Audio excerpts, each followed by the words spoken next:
Welcome to this week's episode of The Careers Couch, brought to you by the team at Career Building. Join the team as they talk everything about careers, recruitment, HR, and all the latest news and market trends from different industries. Recorded live in the Sydney studio at the Career Building HQ. Hello and welcome to this week's Careers Couch. We're going to be talking about the first 90 days of what you should do in your job. Scott, welcome again. Yes, good to be here, Byron. Yep, exciting times. Brand new job. Yep. What are we going to do? We've just placed you in the job. What are you going to do in those 30, 60, 90 days? I think that's very important, and sometimes we see candidates fall over on those first 90 days. Absolutely. Either being too eager or... Yeah, absolutely. I think statistics show that if someone's going to leave a job, it's probably going to happen in the first 6 weeks. Yep. Well, there you go. So I think the first thing is if you've taken a job, it should be pretty obvious, is to turn up. Yep. And turn up on time.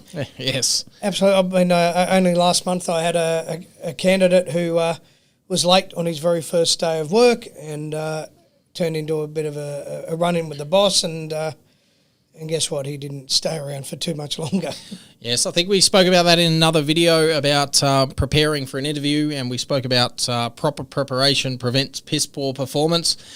If you've taken a job, then you should be prepared on your first day of turning up, Scott. Yeah, and just simple things like doing a practice run, driving out to the place, make sure you know what the public transport is, what the roads are going to be like. To be late for your first day, it's pretty bad. Pretty bad. Or the first week, or the first month. You need to be on time. Yep. I think our second one is letting go of your previous job. I think that's very important. You can't really go in and start talking about your old job because it shows a little bit that you're not eager to start this job. You're still holding on to the past. Yeah, absolutely. And I guess some people, if they've been in their old job for a long time, it's difficult.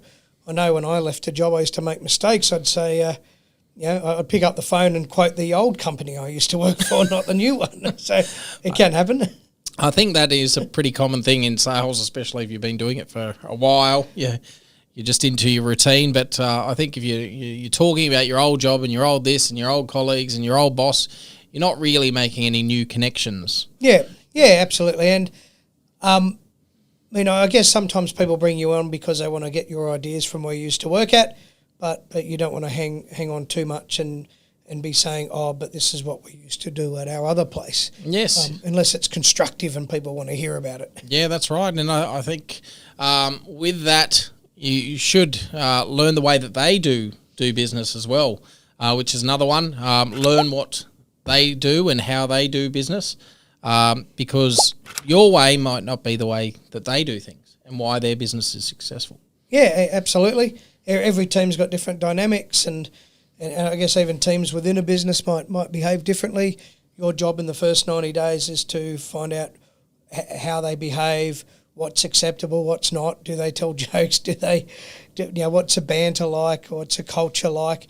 And I guess it's not for you to go diving in there and injecting your personality, but trying to pick what the team environment's like, and then using your personality in an appropriate way. Yep, I think that's very important. I recently had a candidate actually that went into a company, Scott. She was very excited and didn't really realise that she was rubbing up people the wrong way, just due to her, I guess, ambition, but without finding out the way that they did things and their culture and how they kind of wanted her to do her job. They already knew she had the skills and the right personality, but I think a little bit of eagerness and not understanding the business can lead you astray. Yeah, some people get too enthusiastic and just want to get in there and change everything up when they walk into a new job, and sometimes it scares people. You want to stand back, survey the environment. Yeah, and not be blasé. And then attack. And I think another one is make sure you meet the team and introduce yourself. So you don't want to be that person that's 9 months in or 3 months in, and people are going, who's that walking down the corridor? Yeah, exactly. Yeah, quite a simple thing. Obviously, you want to find out everyone's name, find out where they fit into the organisation. Especially the important people. Exactly. And if you don't know the CEO or the director's name, maybe learn it. Yep, and the people that are going to assist you to do your job better. Yes, that's correct. Another thing you should be looking at is your introduction or induction to the team and the way they do things. Not all companies have an induction, but you should talk to your manager, and if they do have it, do the induction process. Yep. Or do an introduction. So get them to send out an email saying, hey, I'm Steve, I'm new here, this is my role. Yeah, indeed. And even if they don't have a formal induction process, you might want to take notes and try and fill in your own one and say, righto, just so that you're very aware of what your roles and responsibilities are, and so you're prepared for day 2 and day 10 and day 50. Yep.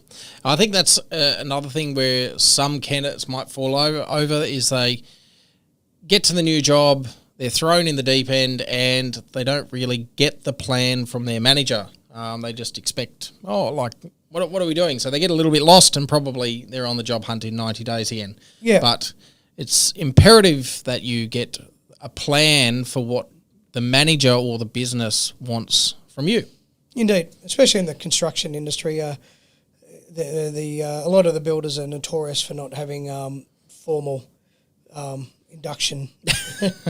Unless you're on the site, and they're probably going to have a good site induction, but maybe not the actual company might not have an induction. But you can almost pre-induct yourself a little bit by doing a bit of research on that company prior to getting there. So then if you don't have an induction, you know what the company's about. Yep. Which is good. The other one is make sure you start building credibility. Why is this important, Scott? Well, you've started a new job. You want people to take you seriously, so it's important that you behave professionally. Again, when you're surveying the environment and seeing how everybody else behaves, you want to act in a similar way so you can gain respectability and credibility in that team. Yeah, I think that also comes with just if you're implementing your plan and doing your plan, people are going to see those results as well. Whether you're in a sales or a marketing or a HR function, they've brought you on for a reason. If you're doing what they've said, you're going to easily gain that credibility in the business as a go-to person for that position. Indeed.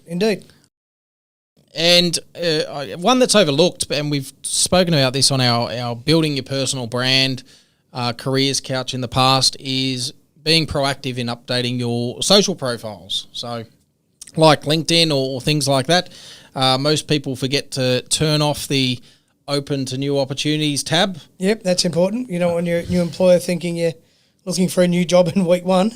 Or you're still looking or whatever, you're just trialing it out. I think you need to definitely update that, turn it off if you're not actually open. If it isn't the right role for you, maybe keep it on. But updating that, letting people know that you're there, I think that's important. Like I'll go back to a sales function. You might have gone from company A and now you're company B. You want those contacts to know that you're at your new employer and what services and how you can help them. They might not even know. Yeah, indeed, especially if people are trying to reach you. Or, again, if you've moved companies and people ring up looking for your previous employer, the easiest way for them to find you is via LinkedIn. So you need to have it. Yep. Have it correct. That's correct. And at the end of the 90 days, reflection, Scott. Yeah. It's good to self-reflect at 30, 60, 90 days and gauge for yourself what have you achieved.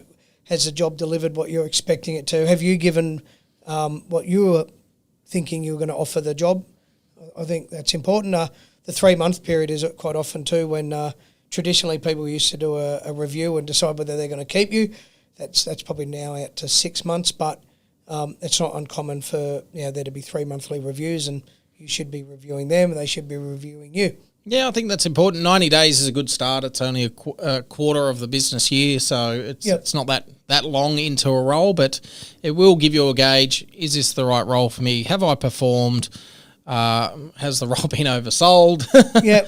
A lot of things. So I think you definitely should. And be you'll be reflecting. halfway through your probation period, so it's probably the best opportunity to approach your boss and say, and let them know. Say, hey, I'm 30 days in, or oh, no, I'm 90 days in. How am I going? Yeah. If you don't ask, you won't receive. If you've got any questions on any of these topics, please hit the comments below. We'd love to hear from you, as we do every week, Scott, and we get some good ones there. If you're a hiring manager and you'd like to jump on, we'd love to hear your stories and get you on board here. So if you are, PM myself or Scott, as we'd love to hear about your hiring wins and hiring woes and all that kind of stuff. Moving forward, but make sure you hit the like, subscribe, follow wherever you're watching or listening, and that's been another week of the Careers Couch. Yes. Perfect. Bye for now. Cheers, guys. And that's another episode from us. We hope you had some great takeaways. Don't forget to subscribe and leave us a 5-star review on iTunes, Spotify, or wherever you get your podcasts. Thanks for listening to the Careers Couch.